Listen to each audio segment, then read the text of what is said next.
is, are nə deməkdir? Şəxs əvəzlikləri ilə am, is, are-ın işlənmə qaydası bu formada olacaqdır. I am, you are, he, she, it is, we are, they are. Mən müəlliməyəm. İngilis dilində bunu necə deyə bilərik? Mən, I, müəllimə, teacher, mən müəllimə.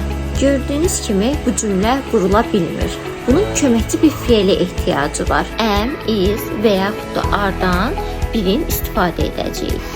I ilə am işləndiyi üçün I am a teacher deyəcəyik.